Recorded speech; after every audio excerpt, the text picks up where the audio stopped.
나는 당신들에게 당신들이 받을 수 있는 모든 복과 저주를 다 말하였습니다.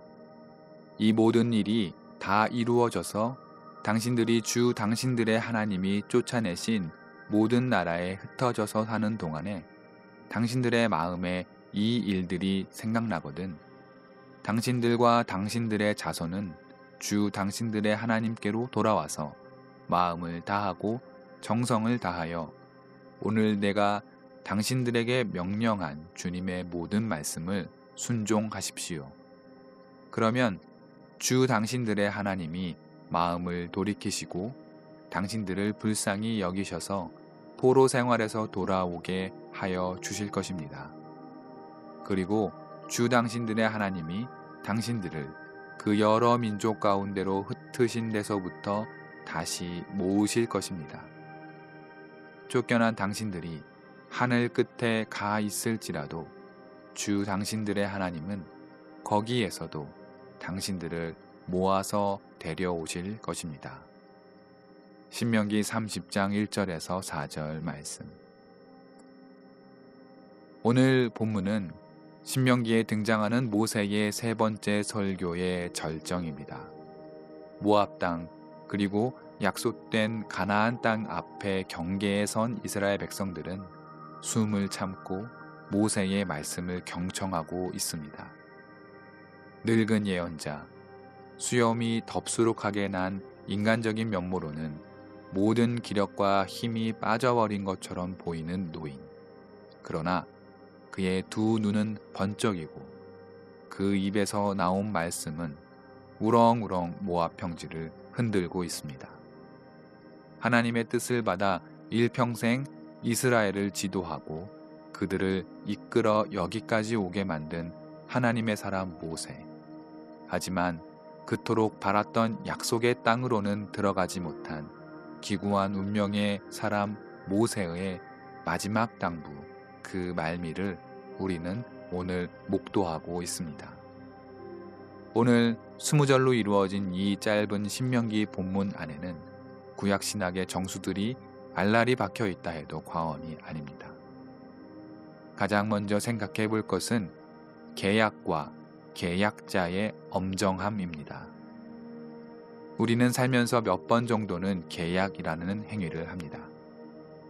간략하고 단순한 형태의 계약은 물론 일평생 한 번 정도 할까 말까 하는 중대한 계약, 예컨대 집을 구매하거나 하는 그런 계약을 하기도 합니다. 만약 우리가 나의 혹은 우리 가족의 나머지 삶의 전체에 영향을 미칠 수 있는 중대한 계약을 앞에 두고 있다면 어떨까요? 그 계약을 앞에 두고 우리는 쉬 잠이 들 수도 없을 만큼 마음에 큰 부담을 갖게 될 것입니다. 이 계약에 잘못된 부분은 없는지, 이 계약으로 말미암아 생각지 못한 큰 위험을 당하는 것은 아닌지, 또는 이 계약에 불공정한 부분이나 내가 미처 모르는 독소 조항이 있는 것은 아닌가 우리는 염려하고 걱정할 것입니다. 또 계약 당일이 되면 걱정은 극도로 커지고 두려움에 휩싸이기도 할 것입니다. 계약의 규모가 커질수록 그러합니다.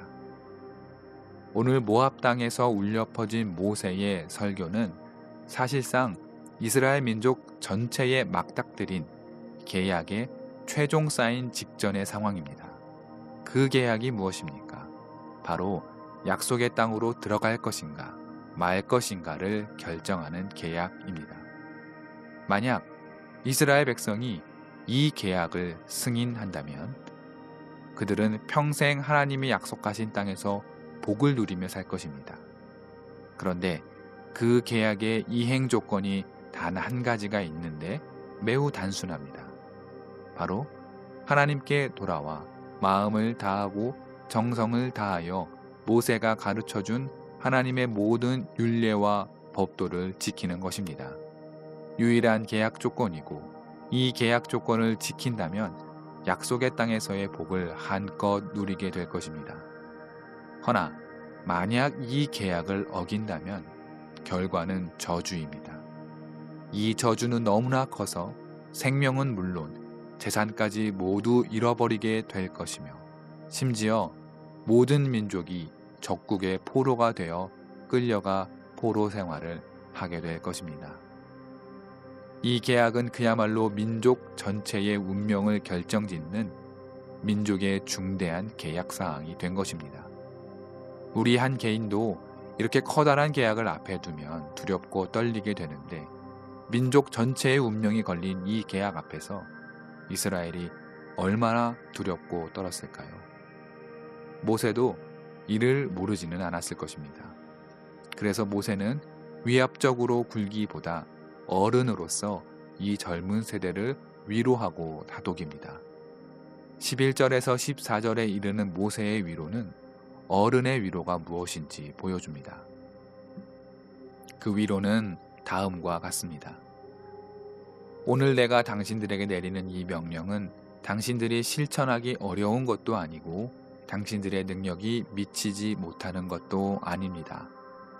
이 명령은 하늘 위에 있는 것이 아니므로 당신들은 누가 하늘에 올라가서 그 명령을 받아다가 우리가 그것을 듣고 지키도록 말하여 주랴 할 것도 아닙니다.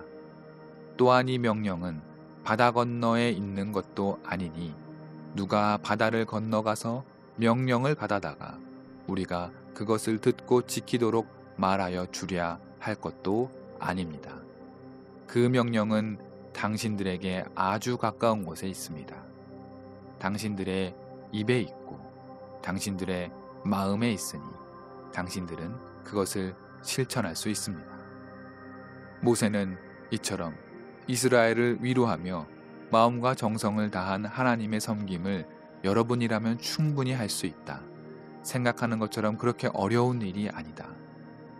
왜냐하면 이 계약의 주권자인 야훼 하나님이 여러분을 진심으로 사랑하고 계시고 어디 멀리 계신 것이 아니라 여러분들의 입과 마음에 계시다는 사실을 일러주고 있습니다. 모세의 마음을 헤아린다면 마음이 뭉클해집니다. 노인이 된 모세는 행여 이 새로운 세대의 이스라엘이 용기를 잃을까? 너무나 두려워 하나님을 피할까 마음이 쓰였겠지요. 그래서 여러분은 할 수 있다고 힘을 주고 있는 것입니다. 모세의 마음이 곧 하나님의 마음임을 우리는 알 수 있습니다.